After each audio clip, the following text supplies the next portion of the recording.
शांति। आज 9 सितंबर 2021 के बाबा के मधुर महावाक्य सुनेंगे। मीठे बच्चे, तुम सेंसिबल बने हो। क्यों? तो कमाई का बहुत बहुत शौक रखना चाहिए। सेंसिबल बाबा ने उनको कहा जो कमाई का बहुत बहुत शौक रखता है। धंधे आदि से भी समय निकाल बाप को याद करो तो कमाई होती रहेगी। प्रश्न है आज की मुरली का, तुम बच्चों को अभी कौन सी ऐसी श्रीमत मिलती है जो कभी नहीं मिली? उत्तर है, पहली बात, तुम्हें इस समय बाप श्रीमत देते हैं, मीठे बच्चे सवेरे सवेरे उठकर बाप की याद में बैठो तो पूरा वर्ष मिलेगा। दूसरी श्रीमत बाबा की है, गृहस्थ व्यवहार में रहते कमल फूल समान रहो। ऐसी श्रीमत दूसरे सत्संगों में कभी मिल नहीं सकती। उन सत्संगों में बाप और वर्षे की बात ही नहीं। गीत है आज की मुरली से पहले बजा हुआ, तुम ही हो माता पिता तुम ही हो। ओम शांति। इस भारत में खास और सारी दुनिया में आम अनेक प्रकार के सत्संग होते हैं। ऐसा कोई भी सत्संग या चर्च या मंदिर नहीं होंगे जहां मनुष्य की बुद्धि में हो कि हम यह वर्षा पा रहे हैं। यहाँ तुम बच्चे बैठे हो, सभी सेंटर्स में अपने बेहद बाप की याद में बैठे हो। बाबा कहे, यहाँ तुम बच्चे बैठे हो किस लिए? इसी तरह सभी सेंटर्स में भी अपने बेहद बाप की याद में बैठे हैं। इस विचार से कि हम अपने बाप से सुखधाम का वर्षा पा रहे हैं, ये स्मृति में रहता है। ऐसा कोई सत्संग व चर्च आदि में नहीं समझेंगे कि हम वर्षा पा रहे हैं। तुम बच्चों की बुद्धि में ही है। तुम बच्चे जानते हो कि हम बेहद के बाप की याद में बैठे हैं। नई दुनिया स्वर्ग का वर्षा ले रहे हैं। सब बच्चे एक बाप से वर्षा ले रहे हैं। इतने ढेर बच्चे वृद्धि को पाते रहते हैं। सबको श्रीमत मिलती है। क्या श्रीमत मिलती है? सवेरे उठकर बाप को याद करो। हम बाबा से ये वर्षा लेने वाले हैं। बाबा की श्रीमत हम बच्चों को मिलती है, सवेरे उठकर बाप को याद करो, और हम बाप से ये वर्षा लेने वाले हैं। हम उस बाप के बने हैं। आत्मा को अब पहचान मिली है बाप से। बाप डायरेक्शन देते हैं, मुझे याद करो और गृहस्थ व्यवहार में रहते हुए कमल फूल समान पवित्र रहो। तो ये बातें इसी सत्संग में बच्चों की स्मृति में रहती है, और कोई सत्संग में किसी भी भक्त के स्मृति में नहीं रहती। पहली बात, एक तो बाबा को याद करना है जिनसे हमें वर्षा मिलता है। दूसरी बात, सवेरे सवेरे उठकर बाप को याद करना है। तीसरी बात, एक कमल फूल समान बन करके गृहस्थ व्यवहार में रहना है। ये और कहीं भी नहीं समझाया जाता। सबको यहाँ आकर बैठना तो नहीं है। स्कूल में पढ़कर फिर अपने अपने घर चले जाते हैं। हर एक बच्ची बच्चा अपने टीचर से वर्षा पा सकता है। यह भी ऐसे ही है। रोज पढ़कर फिर घर में जाकर भल धंधा आदि करो। तुम गृहस्थ व्यवहार में भी हो और फिर स्टूडेंट भी हो। गृहस्थ व्यवहार में रहते कमल फूल समान रहना है, ऐसे कोई सन्यासी आदि नहीं कहते। बाबा कहे, सत्संगों में तो कोई नहीं कहते, लेकिन कोई सन्यासी भी अपने फॉलोअर्स को ये बात नहीं कह सकते। यहाँ तुम प्रैक्टिकल में बैठे हो, गृहस्थ व्यवहार में रहते पवित्र बनते हो। पवित्र बनकर परमपिता परमात्मा को दूसरा कोई याद नहीं करते हैं। बस गीता सुनते हैं, पढ़ते हैं, परंतु याद तो नहीं करते हैं ना। कथनी और करनी में फर्क है। वहां सत्संगों में कथनी और करनी में फर्क है। तुम जानते हो हमारा बाप नॉलेजफुल है, उसमें सारे ड्रामा चक्र की नॉलेज है। अभी हमको भी नॉलेज मिल रही है। ये चक्र बड़ा अच्छा है। यह पुरुषोत्तम युग होने के कारण तुम्हारा यह जन्म भी पुरुषोत्तम है। एक्स्ट्रा मास होता है ना। तुम बच्चे जानते हो कि हम बरोबर बाप से पुरुषोत्तम बन रहे हैं। पुरुषोत्तम भी कैसे? मर्यादा पुरुषोत्तम। हम फिर से बन रहे हैं। फिर 84 का चक्र खाया। बाबा कहे फिर 84 का चक्र खाया। ये बुद्धि में ज्ञान है और कोई सत्संग में ये नहीं समझाते हैं कि हम ही 84 जन्म के चक्र में आते हैं, हमें मर्यादा पुरुषोत्तम बनना है। ये बाबा कहे और कोई सत्संग में नहीं समझाते। तुम समझते हो हमको ये बनना है। बनाने वाला एक ही बाप है। इन लक्ष्मी नारायण के चित्र पर तुम अच्छी रीति समझा सकते हो। बरोबर ब्रह्मा द्वारा योग बल से इन्होंने यह पद पाया है। ऐसे बुद्धि में इमर्ज करना चाहिए। ब्रह्मा सरस्वती लक्ष्मी नारायण के दो रूप भी दिखाए हैं। ब्रह्मा सरस्वती फिर प्रजा भी दिखानी पड़े। हर एक बात पर अच्छी रीति विचार करना चाहिए। बाप कहते हैं मुझे याद करो, ब्रह्मा को भी कहते हैं मुझे याद करो, तो यह बनेंगे। गोया ब्रह्मा मुख वंशावली सबको कहा मुझे याद करो। बाबा कहे ब्रह्मा मुख वंशावली सबको बाबा ने ये कहा मुझे याद करो। कैसे याद करना है यह भी बुद्धि में है। चित्र भी सामने रखे हैं, इन पर समझाना बड़ा सहज है। बाप का परिचय देना है, प्रदर्शनी में भी इस पर समझाओ। यह निश्चय बैठता है कि बरोबर ये सबका बेहद का बाप है। इस हिसाब से हमें बेहद का वर्षा मिलना चाहिए। हम निराकारी आत्माएं तो भाई भाई हैं। जब साकार में आए तो भाई बहन बने, तब पढ़ सके। भाई बहन बनेंगे ही ब्रह्मा के बच्चे। वर्षा बाप से मिलता है, ये बुद्धि में बिठाना है। कोई को भी समझाओ, पहले बाप का परिचय दो। हम ब्रदरहुड है, सर्वव्यापी कहने से फादरहुड हो जाता है। फादरहुड को वर्षा कहाँ से मिलेगा? ब्रदरहुड है तभी बाप से वर्षा मिलेगा। फादरहुड को वर्षा कहाँ से मिलेगा?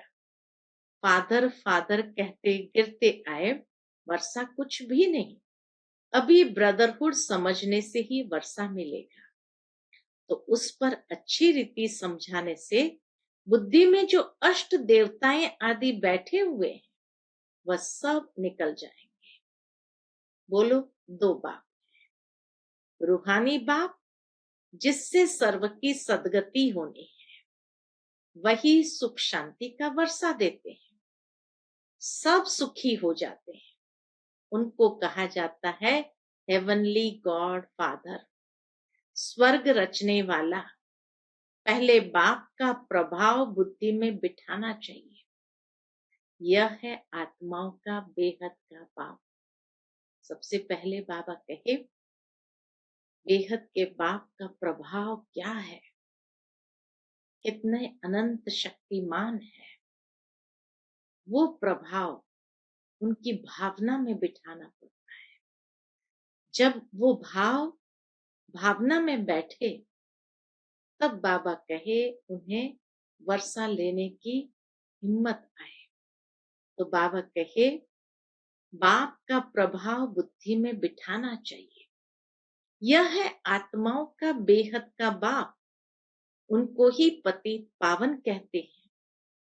तुम आत्मा परमपिता परमात्मा के बच्चे हो, यह निश्चय पक्का करो।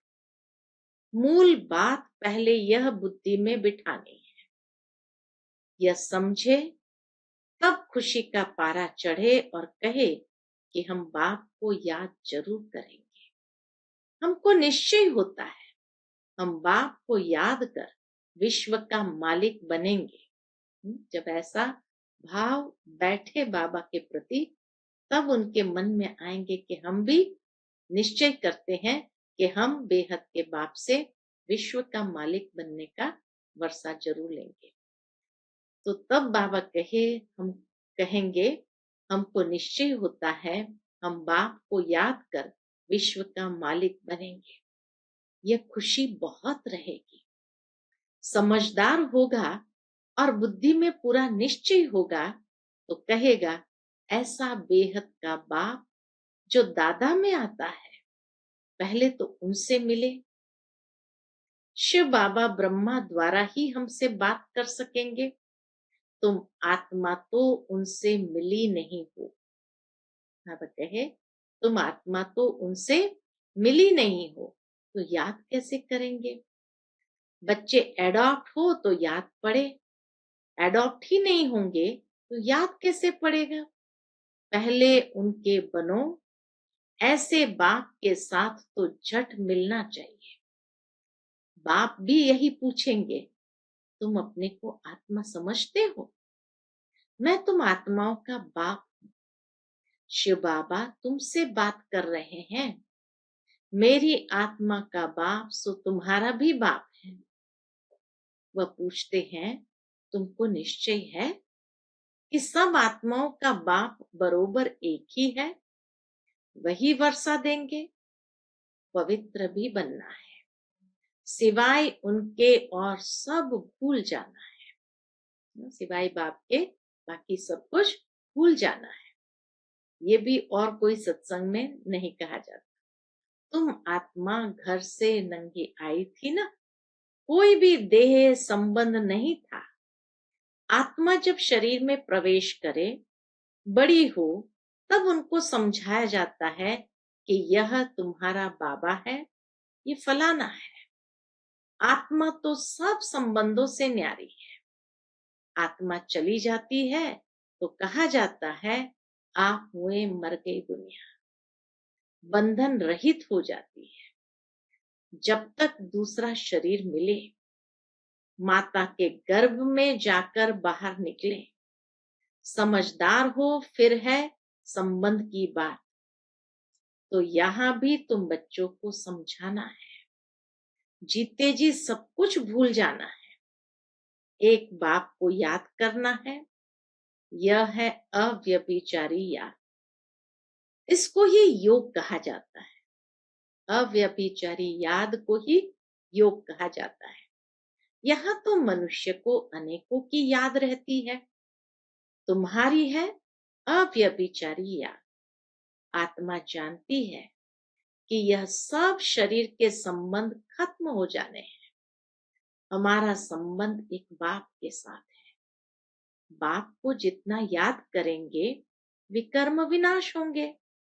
ऐसे भी नहीं कि मित्र संबंधियों को याद करने से कोई विकर्म विनाश होंगे। नहीं, विकर्म तब बनेंगे जब ऐसा कोई रॉन्ग कर्म करेंगे। बाकी और कोई को याद करने से विकर्म नहीं बनेंगे। हाँ, टाइम वेस्ट जरूर होगा। बहुत सूक्ष्म बात बाबा ने कही कि जब कोई रॉन्ग कर्म करते हैं तो विकर्म बनता है। बाकी देहधारियों को या देह के संबंधों को याद करने से विकर्म नहीं बनेंगे। हाँ, टाइम वेस्ट जरूर होगा। तो इसीलिए बाबा कहे, बाकी और कोई को याद करने से विकर्म नहीं बनेंगे। हाँ, टाइम वेस्ट जरूर होगा। एक बाप को याद करने से विकर्म विनाश होते हैं। यह युक्ति है पाप कटने की। बाकी संबंध आदि तो याद रहते हैं। शरीर निर्वाह, अर्थ धंधा आदि सब करो, परंतु जितना टाइम मिले बाप को याद करते रहो तो खाद निकल जाए। मूल बात है यह। अंदर में ही विचार करो कि पतित से पावन कैसे बने। बाप को याद करना पड़े। गृहस्थ व्यवहार में रहना है। सन्यासी लोग भी शरीर छोड़ फिर गृहस्थियों के पास जाकर जन्म लेते हैं। ऐसे तो नहीं जन्म जन्मांतर के लिए पावन बन जाते हैं। वाइसलेस वर्ल्ड तो अभी कोई है नहीं। बाबा कहे वाइसलेस वर्ल्ड तो अभी कोई है नहीं। यह है विशस वर्ल्ड। इनसे कोई निकल नहीं सकते। विशस वर्ल्ड में रहने के कारण कुछ न कुछ खामी जरूर है। बाकी दुनिया तो है ही दो, विशस वर्ल्ड और वाइसलेस वर्ल्ड। पावन दुनिया में देवताएं रहते थे तो समझाने में बहुत सहज होगा। इस पतित दुनिया का अभी विनाश होना है। विनाश होने के पहले बेहद बाप से वर्षा लेना है। बाप कहते हैं देह के संबंध छोड़ अपने को आत्मनिश्चय करो और बाप को याद करो तो तुम पावन बन जाएंगे। बाप कहते हैं तुम मुझे पतित पावन कहते हो ना। गंगा में डुबकी लगाने वाले तो बहुत है। गंगा में डुबकी लगाने वाले तो बहुत है। ऐसे थोड़ी कि पावन बन जाएंगे। प्रदर्शनी में समझाना बहुत अच्छी तरह पड़ता है। प्रजापिता तो यहाँ ही चाहिए। नीचे ये ब्रह्मा और ब्रह्मा कुमारियां तपस्या कर रहे हैं। कल्प वृक्ष के नीचे थुर में बाबा कहे यह ब्रह्मा कुमार कुमारियां ब्रह्मा बाबा के साथ तपस्या कर रहे हैं। तो यह बात अच्छी रीति समझानी चाहिए। किसको भी हड्डी यानी जिगरी समझाना है। दिल से समझाएंगे तो उनके दिल तक बात पहुंचेगी। तो इसीलिए बाबा कहे किसको भी हड्डी यानी जिगरी समझाना है। बित बित करने से बदनाम कर देंगे। बस फालतू बित बित करना माना फालतू बोलते रहेंगे तो बदनाम कर देंगे। बित बित करने से बदनाम कर देंगे। अगर देखो हम कहाँ मूंझते हैं तो कहो अच्छा थोड़ा ठहरो, हम दूसरी बहन को भेजते हैं। एक दो से तीखे होते हैं ना। प्रदर्शनी मेले में जांच करनी चाहिए कि ठीक समझाते हैं। कोई डिबेट तो नहीं करते हैं। गेट पर भी पहचान वाला चाहिए। अनेक प्रकार के आते हैं ना। बड़े आदमी को जरूर रिगार्ड देंगे। फर्क तो जरूर रहेगा। इसमें यह नहीं आना चाहिए कि इन पर प्यार है इन पर नहीं है, द्वैत दृष्टि है नहीं। बाबा कहे बस एक दो से जरूर ऊपर है तो नेचुरल है कि अगर देखते हैं कहीं मूंझते हैं प्रदर्शनी में समझते हुए तो कहो अच्छा दूसरी बहन को भेजते हैं। तो प्रदर्शनी में बाबा के चक्कर लगाओ, कहीं कोई डिबेट तो नहीं कर रहा है। और कितनी अच्छी बात बाबा समझाते हैं कि गेट पर भी ऐसा पहचान वाला रखो जो हर कोई को पहचान, ये बड़ा आदमी है तो उस अनुसार उनको रिगार्ड देना है। तो बाबा कहे ऐसे नहीं कि द्वैत दृष्टि है, नहीं, इनको द्वैत नहीं कहा जाता है। समझते हैं यहाँ बड़े आदमी की खातिरी की जाती है। सर्विसेबल की खातिरी करेंगे ना। कोई ने मकान बनवा कर दिया है तो उनकी खातिरी तो जरूर करेंगे ना। तुम्हारे लिए तो मकान बने हैं ना। जो मेहनत कर राजा बनते हैं तो प्रजा ऑटोमेटिकली खातिरी करेगी ना। कम दर्जे वाले से उच्च दर्जे वाले की खातिरी तो होगी ना। बेहद के बाप की सारी दुनिया की आत्माएं बच्चे हैं, परंतु जन्म लिया है भारत में। भारतवासी जो पहले ऊंच थे अब नीच बन गए। तो बाप कहते हैं मैं आया हूं पढ़ाने, मैं भारत में आता हूं तो सबका कल्याण हो जाता है। इन पर्टिकुलर इन जनरल तो होता है ना। इन पर्टिकुलर इन जनरल तो होता है ना। अभी भारत ही नर्क है, फिर स्वर्ग बनना है तो भारत में ही तो आएंगे ना। बाबा कहे भारत को ही स्वर्ग बनना है तो भारत में ही तो जाएंगे ना, और जगह जाकर क्या करेंगे? शिव बाबा और जगह जाकर क्या करेंगे?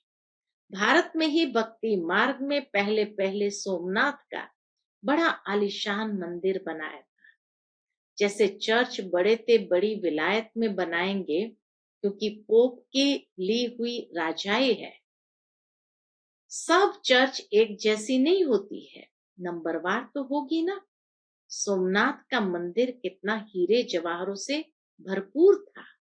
मुसलमान आदि लूट कर ले गए, बहुत धनवान थे। चर्च से क्या लूट सकेंगे? मनुष्य धन के पिछाड़ी पड़ते हैं ना। मोहम्मद गजनवी कितना ले गया। फिर अंग्रेज आए, वह भी यहाँ से धन भेजते गए, बहुत धन ले गए। अब वह तुमको वापस मिल रहा है, करोड़ों रुपया देते हैं। यह सब आईवेल यानी समय आने पर मिल रहा है। हिसाब न मिले तो आईवेल कैसे चले? बाप समझाते हैं, ये ड्रामा कैसे बना हुआ है, यह लेन देन का हिसाब कैसे है। फिर भी तुम बच्चों को अब स्वर्ग का मालिक बनना है। यह वर्ल्ड की हिस्ट्री ज्योग्राफी कैसे चक्कर लगाती है, वह भी बच्चों को समझाया है। फिर भी कहते हैं, फिर भी बाबा कहते हैं सारा चक्र समझाने के बाद, बच्चे मन मना भाव, ये सब फिर रिपीट होगा। हर चीज सतो से तमो प्रदान बन जाएगी। दिन में धंधा दोरी आदि करते हो, वह टाइम छोड़ो। बाकी जितना टाइम मिले मुझे याद करो। धंधे आदि में भी कभी कभी टाइम मिलता है। कईयों की ऐसी सर्विस रहती है, सिर्फ सही की, खलास, सही किया बस पूरा हुआ। ऐसे भी बहुत फ्री रहते हैं। फिर भी रात तो अपनी है। दिन में शरीर निर्वाह के लिए कमाई करते हो, रात को फिर यह कमाई करो। यह है भविष्य 21 जन्मों के लिए। कहा जाता है एक घड़ी आधी घड़ी, जितना हो सके बाप की याद में रहो तो तुम्हारी बहुत कमाई होगी। एक घड़ी आधी घड़ी, एक घड़ी माना कितना होता है? और एक घड़ी आधी घड़ी। फिर बाबा कई बार कहते हैं आधी की भी पुनः आधी घड़ी, इतना तो याद करो। तो एक घड़ी माना 8 घंटा, एक घड़ी नहीं तो आधी घड़ी, आधी घड़ी माना 4 घंटा, आधी नहीं तो उसकी पुनः आधी, अर्थात 2 घंटा तो करो। हाँ, तो बाबा इसीलिए बाबा के भाव को समझना बहुत आवश्यक है। तो कहा जाता है एक घड़ी आधी घड़ी, जितना हो सके बाप की याद में रहो तो तुम्हारी बहुत कमाई होगी। सेंसिबल जो होगा वह समझेगा कि बरोबर बहुत कमाई कर सकते हैं। कोई कोई चार्ट भी लिखते हैं, हमने इतना समय याद किया। अज्ञान काल में कोई अपनी दिनचर्या लिखते हैं, तुम भी चार्ट लिखेंगे तो अटेंशन रहेगा। कोई टाइम वेस्ट तो नहीं होता है, कोई विकर्म तो नहीं किया। चार्ट रखने से सब मालूम पड़ता। अच्छा, मीठे मीठे सिकिलते बच्चों प्रति माता पिता बाप दादा का याद प्यार और गुड मॉर्निंग। रूहानी बाप की रूहानी बच्चों को नमस्ते। हम सब रूहानी बच्चों की रूहानी माता पिता बाप दादा को याद प्यार, गुड मॉर्निंग और नमस्ते। नमस्ते। शुक्रिया बाबा, शुक्रिया। आज की मुरली से धारणा के लिए मुख्य सार है। पहली पॉइंट, किसी भी देहधारी को याद कर अपना टाइम वेस्ट नहीं करना है। ऐसा कोई रॉन्ग कर्म न हो जो विकर्म बन जाए।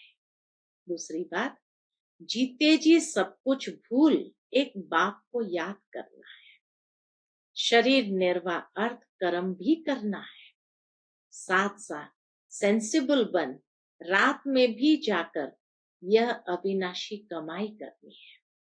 याद का चार्ट रखना है। आज का बाबा का मधुर वरदान है, बेहद की वैराग्य वृत्ति द्वारा नष्टो मोहा स्मृति स्वरूप बनने वाले अचल अडोल भव। बेहद की वैराग्य वृत्ति द्वारा नष्टो मोहा स्मृति स्वरूप बनने वाले अचल अडोल भव।